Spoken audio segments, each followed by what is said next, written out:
Logramos acá, finalmente, es un hombre mayor, entonces tuvo que finalmente esperar todo este tiempo, pero está, señor, ¿cómo te va?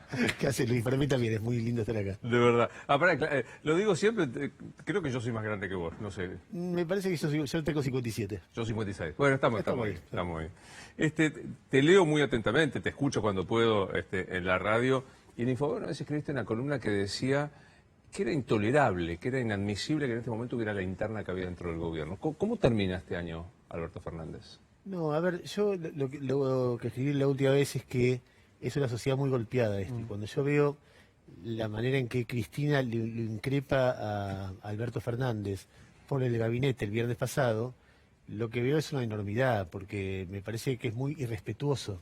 Vos tenés dos líderes, que son los dos líderes más importantes del país en este momento, donde ella se pelea a los gritos, después él le responde. A mí me parece que ella le deja poco margen. Ella, en la manera que ha procedido este año con él, le deja dos opciones que son las clásicas. Una es la sumisión, o sea, te sometes a que yo te haga un montón de desplantes en público por carta, presencial, vaciándote el acto de conmemoración de los 10 años de la muerte de Kirchner, etcétera, o desplantes, digamos, por carta o presencialmente como el acto del otro día. Entonces, frente a eso, un presidente tiene dos opciones. Dos opciones clásicas. Una opción es la sumisión, aceptar que las cosas son así, bancársela, y ser humillado una y otra vez, y ser sometido a discusión de cada una de sus decisiones, o la ruptura. Y las dos opciones que Cristina le deja a Alberto en esta dinámica son opciones muy traumáticas para el país. Porque que un presidente no sea presidente es traumático, y que un presidente rompa con la vicepresidenta es muy traumático.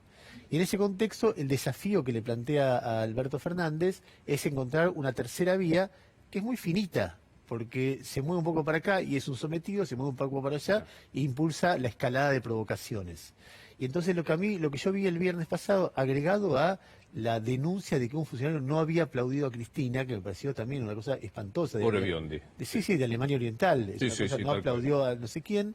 Y me preocupó eso, y me preocupó como unas marcas de este año, ¿no? Un año muy difícil para el país, muy difícil para la gente, muy difícil para gobernar, para cualquier gobierno, que termina en un contexto de muchísima angustia económica y sanitaria. Son dos angustias que nos acompañaron todo el año y no terminaron todavía, y que en el medio se peleen en público, porque yo sé que hay diferencias muy de fondo entre uno y otro, pero ninguna de esas diferencias son diferencias que no se puedan debatir entre gente grande. Si vos discutís, no sé, cuál es el nivel de las tarifas, o cuál es la política exterior, cuán cerca, cuán lejos tenés que estar entre los dos polos de Estados Unidos y Venezuela, o vos discutís cómo te manejás frente al Poder Judicial, o cuando vos discutís, no sé, un nombre de un ministro. Nada, nosotros dos podemos estar en desacuerdo en algo y nos vamos a sentar y vamos a charlar, y finalmente vamos a arreglar. Es una política, aparte. Claro, eso es la política. No es el 100 la política. Así, bueno, a ver, y más en una coalición de gobierno que se unió por una estrategia absolutamente incontestable de Cristina Fernández. Pero después es sentarte a hacer política, ¿no? A ver, si vos designaste un presidente, un candidato a presidente, tenés que asumir que él va a ser el presidente. Y si vos lo designaste porque es distinto a vos, tenés que entender que es distinto a vos. Claro. Ahora, si vos no entendés eso, lo designaste, pero inmediatamente querés que sea como vos sos, y vas a un conflicto. Sí. O sea, y entonces, esa dinámica que tiene un solo problema irresoluble, que es el tema judicial. Cristina no puede resolver el tema de sus causas. Vos tenés un día que le confirma la condena a Vudú, otro día que le confirma la condena a Debido. O sea, ya tenés condenados con sentencia firme, o sea, cosa juzgada, al ministro que más duró por corrupción, condenado el ministro que más duró en toda la etapa aquí, sí, claro, desde el principio hasta el final. 1-0. Y al vicepresidente de la Nación, todos por además unanimidad de todos los jueces que vieron eso. Cristina quiere que Alberto le resuelva sus causas. No se resuelven porque la única manera es el indulto, porque la justicia está dispuesta a ir por la suya, le digan lo que le digan. Algunas cosas se le dan favor a Cristina y a algunas no. Entonces Cristina culpa a Alberto de no resolver lo que ella cree que resolvería si fuera presidenta. Alberto le responde, o no le responde, pero está implícito. Y entonces cuando avanza sobre la justicia se abroquela más. Y cuando no avanza, la justicia actúa con libertad. Y ninguna de esas dos variantes le resuelve el problema. Y ese problema es un problema personal, ¿no? Ernesto, ahí hay un problema, creo que fue Sergio Berenstein, acá sentado, que dijo, tenemos un país que habría que repensarlo porque hay un único funcionario que es el responsable de todo. O sea, el presidente es tan potente, el presidencialismo de la República Argentina, y entonces vos decís, es el tipo más poderoso. Yo después de lo del viernes pasado en La Plata decía, ¿quién es la persona que más poder tiene? Y los sometí no tiene ningún valor en la radio, pues son nada más que los oyentes que están escuchando, etcétera. Todo el mundo dice que quien tiene el poder es Cristina. Y es un problema, porque esto hackea al presidente que debería ser el hombre más poderoso. ¿Quién tiene más poder, Alberto o Cristina? No sé, pero me da la impresión de que Cristina siempre dio la impresión de que tiene más poder del que tiene. Cristina daba la impresión de que se quedaba para siempre, que ganaba siempre las elecciones, que podía manejar el Poder Judicial, que iba a imponer la reforma judicial, y no pasó nada de eso. Perdió, pero cantidad de elecciones, Sí, claro. 2009, 2013, 2015, 2017 2017. contra Esteban Bullrich, y después encontró una manera de cambiar y ganó, pero ganó sin ser ella.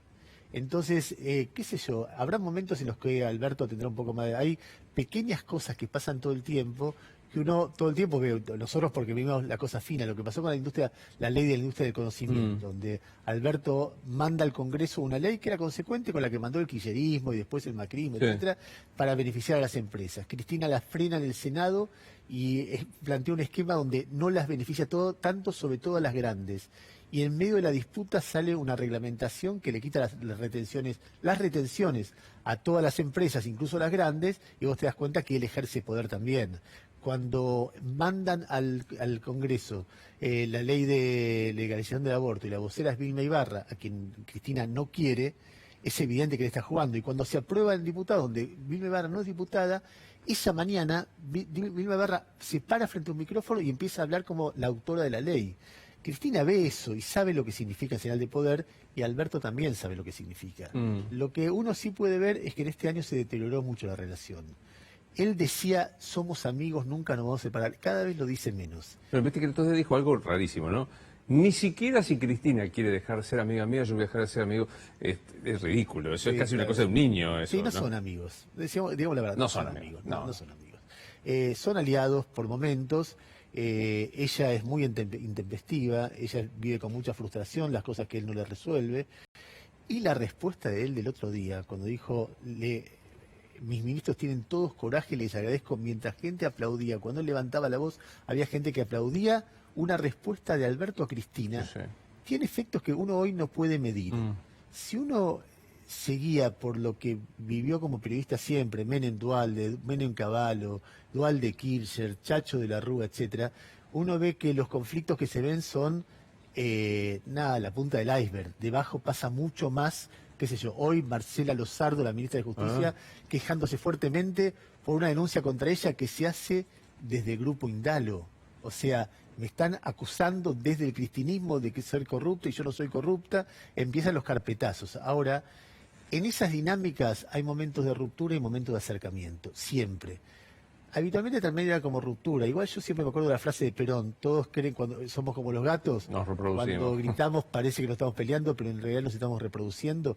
También hay algo de eso ahí. Sí, tengamos en cuenta que Cristina no le gusta demasiado la mística peronista. Yo no sé cuánto se siente representada por esa frase de Perón, ¿no? Porque Perón, me parece que Cristina no tiene esta vocación de debate. O sea, yo creo que le cuesta, parece es una complicación el debate. O sea, ¿cómo que no es lo que yo digo? Esta es la impresión que uno ve, ¿no? Sí, no, y además hay agendas muy distintas. La agenda del Poder Judicial, por ejemplo, corrupción.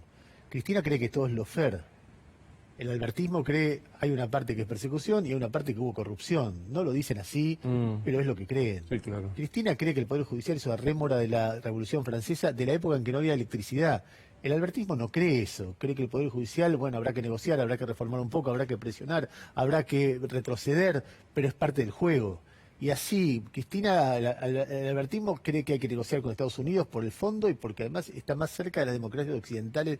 Si Cristina iba por Libia, China, Rusia, Claro. Angola, Alberto fue por Europa e Israel. O sea, hay diferencias que uno los ve todo el tiempo en términos de historia, de filosofía, de la década del 70.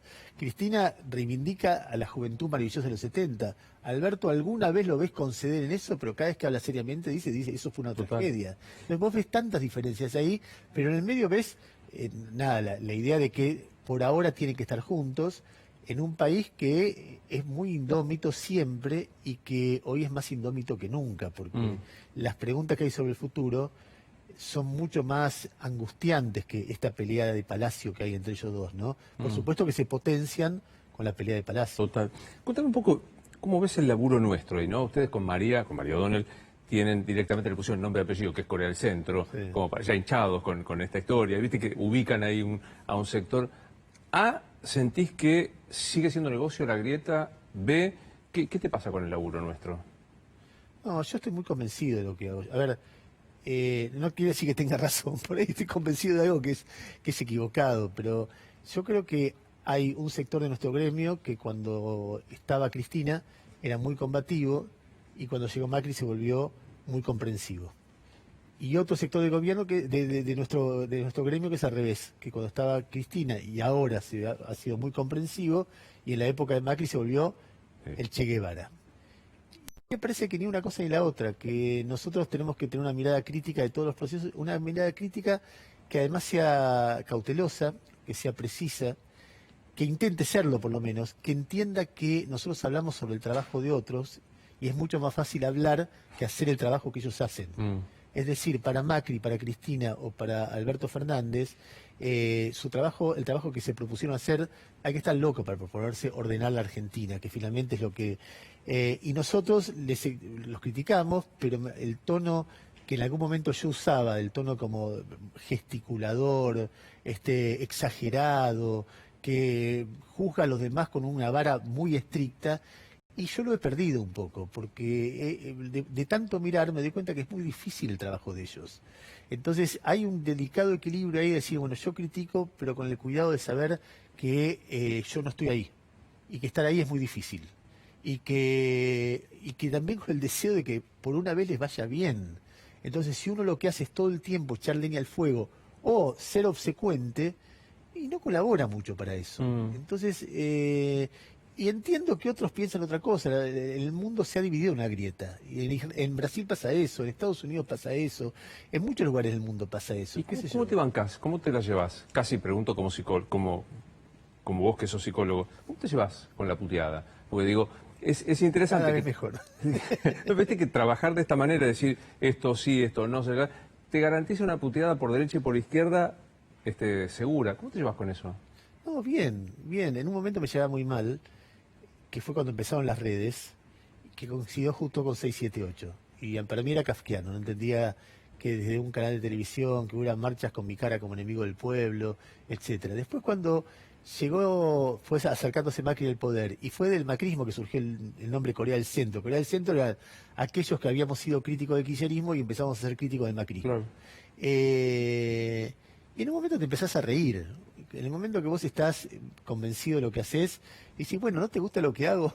Hacé tu camino, arreglate. Claro. De repente tenés razón, pero me parece que es una pelea linda para dar. La idea de decir, bueno, el que piensa distinto no es un enemigo, es simplemente alguien que piensa distinto, y de repente en esa discusión aprendés algo y cambiás tu punto de vista y tiene razón el otro. Y es una pelea que vos, yo y algunos periodistas hemos dado desde los últimos años muy fuertemente. Y a mí me enorgullece esa pelea, porque creo que los países se salvan si la gente dialoga entre sí. Qué sé yo, por ejemplo, ayer hubo una sentencia muy buena de la Corte respecto de la revista Barcelona. Sí, claro. De Pando, ¿no? De Cecilia Claro, Pando. Cecilia Pando. La revista Barcelona había publicado un montaje de Cecilia Pando donde aparecía como una madama sadomasoquista. Ella se sintió naturalmente ofendida y los demandó. Y perdió, y ganó en primera instancia, ganó en segunda instancia y la Corte revocó. Y la Corte básicamente lo que dice es el derecho al honor existe, pero la libertad de criticar y de satirizar está por encima de ese derecho al honor. Y a mí me encantó eso porque soy de la escuela norteamericana, que la Corte Suprema ha dictado hasta de publicaciones pornográficas que satirizaban con obispos, poniéndolos haciendo sexo con ovejas, que tenían derecho a hacerlo. Aunque estaba mal, tenían derecho a hacerlo porque eso es la libertad. Entonces me encantó el fallo de la Corte. Y la entrevisté a Pando, con mucho respeto, para escucharle un rato a ver qué decía. Y ella decía, no puede ser que no haya límite a la libertad, no puede ser que yo que tengo hijos chiquitos me tengo que bancar eso. Y yo no estaba de acuerdo con eso, pero la entrevisté y era entrevistarla a Pando. En otro momento yo no me hubiera animado a hacer eso. Y de hecho hubo otros colegas que en Twitter decían, el canalla que entrevista a Pando. ¿Cómo no la voy a entrevistar? Si es una noticia del día, es un protagonista, ¿por qué razón no podría hablar con ella? Porque yo tengo un concepto, se ha religiosizado, vamos a inventar el neologismo, se ha religiosizado la política y nuestra actividad. Yo creo, es fanático aparte, ¿viste? apándonos en la entrevista porque era esposo Defendió los militar, conocidos. lo que fuera. Y es complicado, cuando vos haces religión, la vacuna rusa. Yo creo en la vacuna rusa. ¿Cómo crees? Yo no sé nada de vacunas. O sea, si Landman me dice que sí, voy y pongo el brazo. Y si no, viste que hay como una cosa blanco-negro religiosa fanática, ultramontana, ¿no?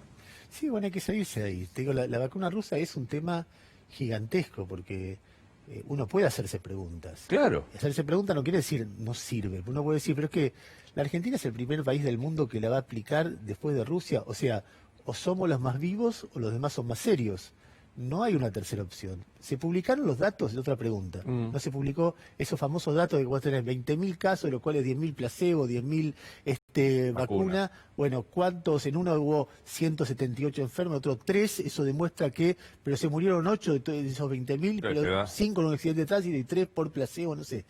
Eso que Pfizer publicó y que Moderna publicó, todavía la vacuna rusa no la publicó. Y nosotros la vamos a y en el gobierno están diciendo, quédate tranquilo, la semana que viene o en 10 días se publica en The Lancet, que es una revista científica.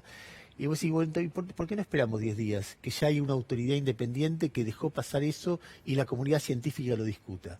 Bueno, son preguntas muy legítimas sobre esto. Y eso no es destituyente de la vacuna, no es estar en contra de Gamaleya, porque viste que vos inmediatamente decís, ideológicamente está favoreciendo. A mí me ha pasado ver en Twitter que nos incluían, pues ya están a favor del lobby del laboratorio Pfizer. O sea, un disparate monumental, ¿no? No, y después uno ve la épica, el despegue de un avión. Hace 80 años que despegan los aviones. Eso no tiene nada de épica. O recién veía en el sitio del Ministerio de Salud cosas que no le dan seriedad al tema. Una filmación épica de cómo se levantaba un paquete y se metía dentro de un avión. Eso ha pasado mucho en la historia y es bastante rutinario como elemento. O el presidente diciendo me lo voy a aplicar cuando incluso hoy la MAT está diciendo no es recomendable todavía para mayores de 60. Entonces uno ve un montón de cosas que no pasan respecto de como pasan con otras vacunas, que proviene además de un país que tiene bastante opacidad en la discusión pública, y entonces uno se pregunta esas cosas, y uno se pregunta con el deseo, porque además uno conoce a los funcionarios y dicen, no se van a estar mandando una macana, pero justamente para evitar este tipo de especulaciones, esa cosa subjetiva, yo los conozco, no se van a estar mandando esta macana, porque realmente creo que no. Bueno, hay mecanismos muy específicos que se han establecido en la ciencia de que tienen que pasar una serie de barreras, y en este caso vamos a decirlo así, todavía no se han pasado esas barreras. Claro. Y no son públicos los debates, y no se conocen los casos, los datos concretos. Entonces hay que esperar, y mientras uno se puede hacer preguntas sin decir no se la pongan, o sin decir ahora hay más dudas sobre la vacuna rusa, que no es lo que me parece que tenemos que hacer nosotros, pero las preguntas son muy legítimas. Sobre eso, sobre la hidroxicloroquina, sobre la vacuna de la AstraZeneca, sobre el plasma o sobre lo que sea. Sobre cualquier cosa, digamos, preguntar es esto, intentar construir un conocimiento un poquito más sólido, de esto se trata. ¿Vos sentís que el modo de ejercicio de Alberto Fernández es porque no puede salirse de su idea de jefe de gabinete? ¿El gabinete de Alberto Fernández es un gabinete sólido? ¿Es un gabinete qué para vos? Depende del momento. Depende del momento. A mí me cuesta mucho juzgarlo después de este año tan terrible, porque me cuesta mucho juzgar a cualquier gobierno. Son desafíos extrahumanos. Es decir, que entonces uno ve el error y después ve la virtud y vuelve a ver el error. Yo te puedo decir momentos que me gustaron y momentos que no me gustaron. Por ejemplo, a mí, el momento en que él se encuentra con los gobernadores de todos los partidos, con Rodríguez Larreta, con el Gerardo Morales, con Axel Kicillof, y encara juntos el tema de la pandemia, me pareció un momento buenísimo. El momento que él establece la cuarentena al principio, los primeros mes y medio, 2 meses, quizá un poquito más, me pareció una decisión de principios muy fuerte, subordinando la economía, etcétera.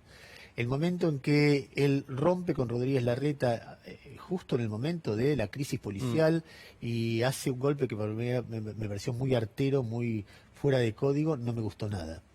El momento en que el 15 de septiembre se toman, me acuerdo que justo salía al aire acá desde casa, se toman las medidas restrictivas respecto del dólar, me pareció una chambonada, un hecho de mala praxis tremenda, que además Alberto Fernández mismo había dicho que iba a hacer lo contrario, y Guzmán también, le quita el poder a Guzmán y se produce una corrida autogenerada por el gobierno. Después, cuando Guzmán toma el poder del Ministerio de Economía y empieza a aplicar medidas técnicas y empieza a aplacar el dólar, de hecho este mes no solamente no cayeron las reservas, sino crecieron 300 millones, hoy 100 y pico de millones más, vos ves un momento virtuoso del gobierno.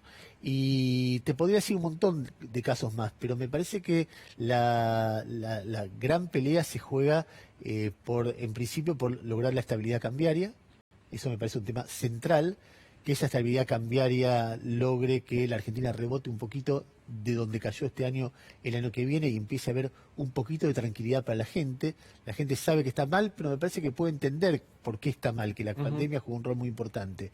Si es que se tranquiliza el tema cambiario, el tema financiero, etcétera, y después nada, discusiones que la sociedad argentina va a seguir dando. A mí la agenda judicial del gobierno, desde el momento que hizo el discurso de arranque hasta el día de hoy, no me gustó nada. Total. Me parece que es una agenda que está muy, muy marcada por el juzgamiento o la necesidad de que no se juzguen los hechos de corrupción previos al 2015.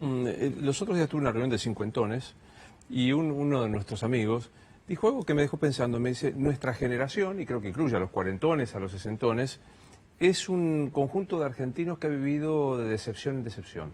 Es muy difícil construir un futuro con la decepción. Y él decía, Alfonsín, y fue una decepción, Salto Menem, porque casi nadie de los que estaba ahí tenía grandes expectativas, Chacho, el kirchnerismo al inicio que desemboca en lo que desembocó.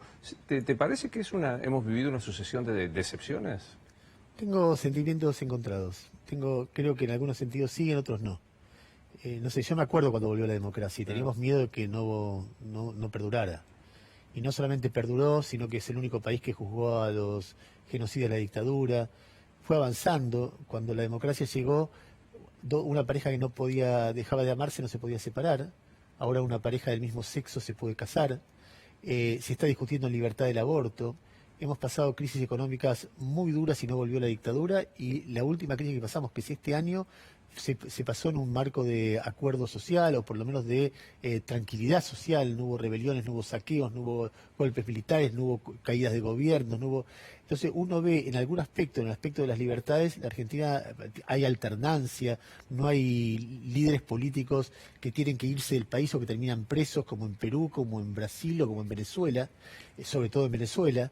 No tenés un tipo como Trump que te discute la teoría de Darwin, o sea que hay un montón de cosas que yo digo, estas cosas están bien. Y después ha habido una incapacidad para lo que los teóricos llaman la gobernanza económica. La Argentina no supo gobernarse a sí mismo económicamente. Hay 1000 teorías, pero la verdad que los demás países saben. Si no debe ser tan difícil.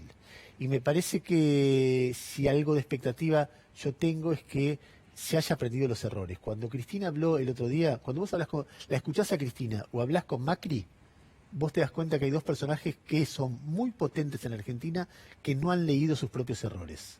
Es decir, Cristina asumió en un país que tenía superávit fiscal, que tenía superávit comercial, que tenía autonomía energética. Si hay algo que define una patria autónoma es la autonomía energética, claro. Y todo eso se perdió y terminó en el cepo y terminó la Argentina dejando de crecer desde el 2010. Y Macri hizo un gobierno, para mí, de una mala praxis gigantesca. Me cuesta imaginar tanta mala praxis en un gobierno. Yo sé que mucha gente ya me debe estar diciendo en Twitter cualquier cosa. Claro. Sí, claro. Y la verdad que es así. Aspiro a que las generaciones nuevas, para poner un ejemplo, Alberto Fernández de un lado y lo que lo rodea a él, Matías Culfas, Martín Guzmán, etcétera, de ese lado, y Rodríguez Larreta, Vidal, Lustó, del otro lado, hayan aprendido de los errores de que nos los antecedieron, y entonces de repente se pueda ir lentamente, primero hacia un país más estable, después hacia un país más eficiente, y después hacia un país más próspero. Pero veo que hay fuerzas que lo dominan, que lo llevan para atrás, y creo que es una pelea que recién empieza. Yo creo que el deseo es el gran motor de la existencia de cada uno de nosotros. Hoy, ¿qué deseo es el que te mueve, el que te pone vital? No sé, a mí me gusta mucho esto. Mira, recién comentábamos que la gente de este canal, de este grupo, tuvo la enorme gentileza, y yo estoy muy agradecido, de ofrecerme trabajar con otros colegas en América 24. Y yo lo pensé mucho porque no me dan los horarios. Y tuve, al final, con muchísimo dolor, alguna vez se va a dar, pero con muchísimo dolor tuve que decir que no. Estamos casi, decíamos que estamos en el casi y vamos a trabajar juntos. En algún momento va a pasar. Estamos en el casi. Y la verdad que estuvieron bárbaros y yo me sentí muy bien. Y lo que más me gustaba era la idea de armar algo. Entonces vos me proponés armar algo, lo que sea, y a mí ya me da ganas. Y me pasa a esta edad como me pasaba a los 25. Es decir, me pasa la misma pasión por contar, por entender, por escribir, me pasa. Entonces, yo no sé qué es el deseo de qué, pero me doy cuenta que es algo que me gusta mucho. A pesar de que también creo que no es de lo más útil que puede tener la sociedad. Creo que un médico, un bombero, un maestro Claro. son mucho más útiles que nosotros. Pero a mí me tocó que me guste esto, qué sé yo. ¿Y cómo te llevas con la vanidad de que te conocen? No sé, yo no creo que a mí me conozcan mucho, porque yo no hago... Alguna gente te saluda por la calle, Sí. pero creo que bien porque no me importa mucho. Creo que lo que sí me da orgullo, no vanidad, es mirar para atrás todo lo que hice. Cuando yo digo, che, yo vine de La Plata, vos te de La Plata, yo vine de Rosario, Claro. no conocía a nadie y un día empecé en un diario judío, y después en Página 2 y después conocí a la Nata y me llevó la tele y la radio y después Esloto y TN y radio, y una vez que me quedé afuera de todo, apareció Radio con Vos y lo armamos y funciona y nada, y te da ganas de seguir haciendo cosas que funcionen. Y después pasa una cosa que a determinada edad ya tu felicidad y tu realización empieza a pasar por cómo le va a tus chicos. Y entonces uno está mirando eso también, ¿no? Ahí va. ¿Cuántos hijos tenés? 2, Edades. 22 y 19. Muy ¿Y buenos tipos. buena gente? Sí, muy buenos tipos. Muy buenos tipos, muy curiosos, muy buenos hijos, divinos.